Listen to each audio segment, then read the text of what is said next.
Olá, Shapers! Estou aqui querendo falar um pouquinho com vocês sobre as mega tendências que eu tenho percebido por aí.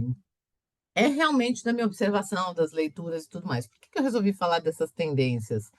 Porque se você está atuando como consultor, mentor, treinador ou palestrante, é legal que de repente você fique antenado para ver como que você pode incorporar um pouquinho disso, né, que tem sido demandado ou está aí no sistema, né, de informações, mas que às vezes a gente está tão engatilhado nas nossas verdades, nas coisas que a gente tem mais experiência, nosso repertório, ali a nossa circuitaria neural já no modo padrão, que a gente esquece de se antenar. Então, vou apontar aqui para vocês, e aí vocês fiquem à vontade, inclusive, para trazer isso nas nossas conversas no grupo ou nos encontros que a gente faz ali síncronos quinzenalmente.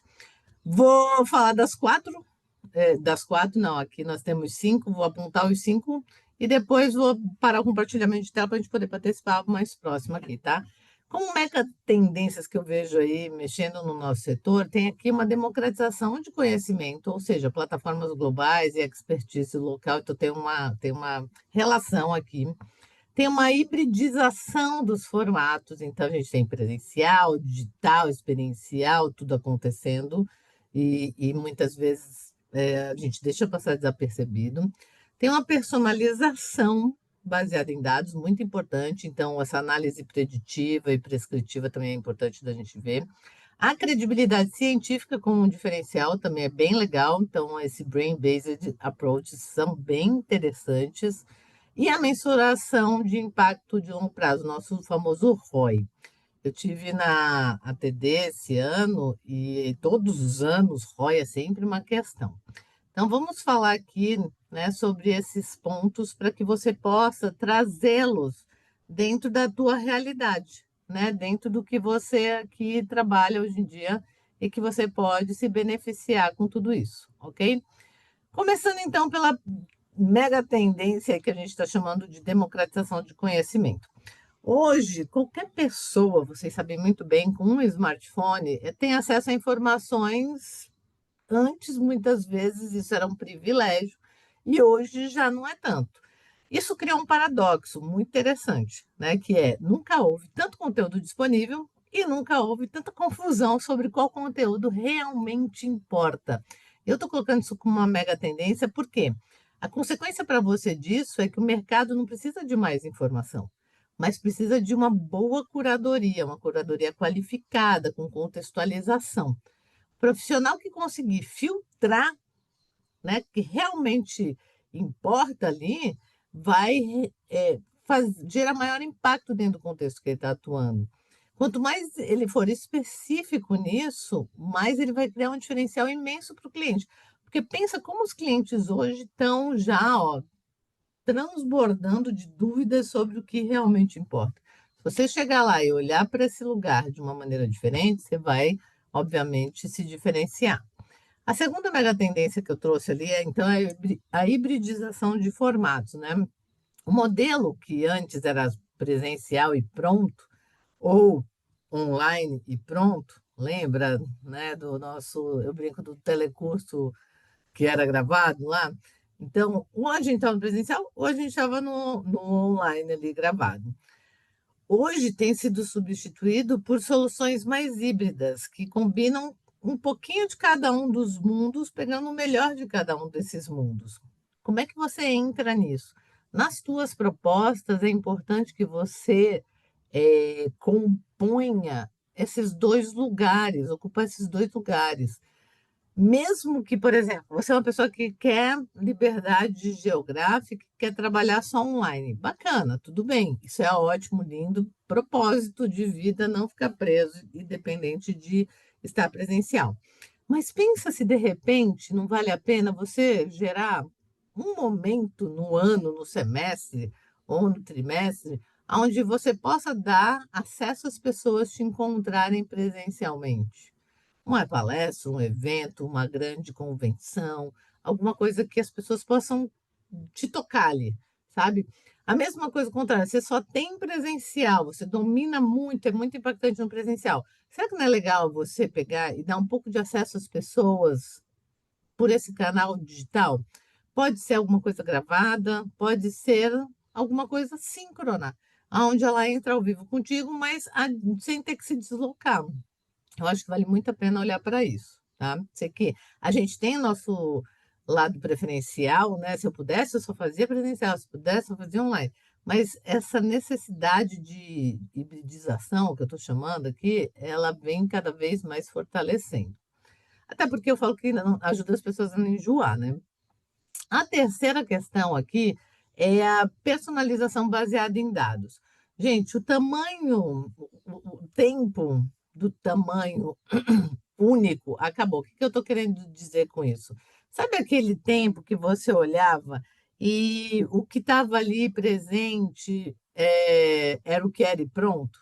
Hoje, se a gente for olhar, os melhores profissionais, eles não olham só para aquilo que está se apresentando e pronto. Eles vão coletar dados, eles vão entender as nuances, eles vão entender as características que dizem respeito só àquilo que ele está olhando, fazendo.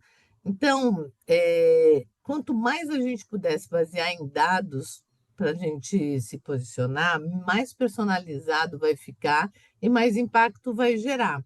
Pensa na Netflix, por exemplo, ela não apenas oferece um filme, né, ou vários filmes. Ela faz uma combinação dos seus gostos, que ela vai capturando a partir dos dados da tua forma de usar, e aí ela começa a te fazer algumas recomendações que economizam teu tempo. É importante a gente olhar para isso. Como que a gente pode fazer isso na prática? Se você é consultor, mentor, treinador ou palestrante, em todos os quatro papéis, alguma informação, algum dado desse cliente que você está atendendo, seja uma empresa, seja uma pessoa, pode estar compondo aquilo que ela está vivendo em algum tipo de mecanismo. Se for uma empresa, por exemplo, e você for fazer um treinamento de liderança, quais são os dados referentes às pessoas que lideram essa empresa? E normalmente eles têm isso na base de dados dele em forma de indicadores ou em forma de coisas que eles vão mapear. O que importa aqui, que eu quero trazer de principal, é fique curiosa, fique curioso de perguntar quais são as coisas que você pode coletar sobre essa pessoa em algum lugar que talvez ela não se dê conta, mas que podem fazer diferença para ela. Você está atendendo alguém só ali individualmente, veja com essa pessoa se de repente lá no LinkedIn dela a quantidade de pessoas que acessam ela, que tipo de pessoas são essas, de onde elas vêm. Você está fazendo uma mentoria de carreira, né? Você pode pegar ali no LinkedIn um monte de coisa que essa pessoa não está se dando conta, mas você, com a sua curiosidade, pensando nessa mega tendência de personalizar baseado em dados, você pode fazer uma baita diferença. Então, fique curiosa, curioso e vá atrás de dados. E use esses dados para personalizar a tua entrega, para ser marcante, para ser você. Nossa, olha, nunca ninguém, imagina só do teu cliente falando isso, né? Nunca ninguém tinha pensado em me perguntar sobre essas coisas. E isso faz muita diferença, gente. Eu, em treinamento, em consultoria, eu sou muito chata com isso. Toda vez que eu estou fazendo diagnóstico para o cliente, eu quero saber de tudo. Eu peço para falar com o povo de TI, muitas vezes, que eles têm muitas leituras legais, mas que às vezes, pelas pessoas não recrutarem, eles não acabam consultando ali. Então, eu fico bem curiosinha aí para fazer isso. Então, fiquem também, viu? Vamos lá. A quarta tendência é a credibilidade científica que eu falei, né? A gente já vê muito sobre citações de autores dentro das palestras, dentro dos treinamentos e tudo mais, mas hoje, mais do que citação, os clientes estão cada vez mais sofisticados, querendo saber se isso realmente funciona, baseado em quê. Então, se além de você saber só a fonte, você souber também os impactos desse dado, dessa informação, desse método, do que você estiver usando, Quanto mais cientificado for, mais credibilidade passa. Então, isso é muito legal. Não digo que você deva fazer isso, por exemplo, numa palestra de 1 hora, ter ali 10 dados científicos. Não. Baseado em uma pesquisa científica, aprofundar isso pode ser muito legal. Se a gente, muitas vezes, né, tô aqui pensando com os meus botões. Antigamente, bastava a gente ser carismático e bastava a gente ter alguma fundamentação, a gente já arrasava. Hoje, é tanta coisa disponível que, além da gente ser carismático e ser fundamentado, é importante que essa fundamentação seja um pouquinho mais científica sempre que possível, né, para que a gente tenha ainda mais robustez naquilo que a gente está entregando. E, por fim, a última mega tendência que eu quero trazer para vocês aqui, que é esse lance do impacto, parece óbvio, mas não é. Porque mensurar o impacto daquilo que a gente faz em educação corporativa é bem desafiador, mas é muito possível. Eu vou, inclusive, dentro da trilha de treinamento, falar do Kirkpatrick, que é uma metodologia de mensuração.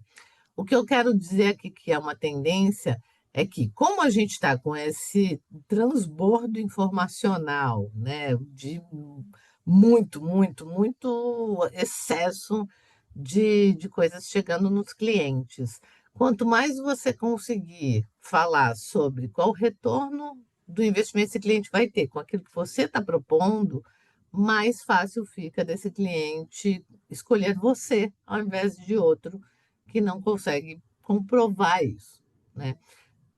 Como que eu tenho feito isso aqui muito resumidamente para vocês, depois eu vou aprofundando nas trilhas específicas. Em cada trilha tem um jeito de fazer isso. Mas basicamente com os mentorados, eu combino com eles no começo do trabalho qual indicador dele ele quer mexer.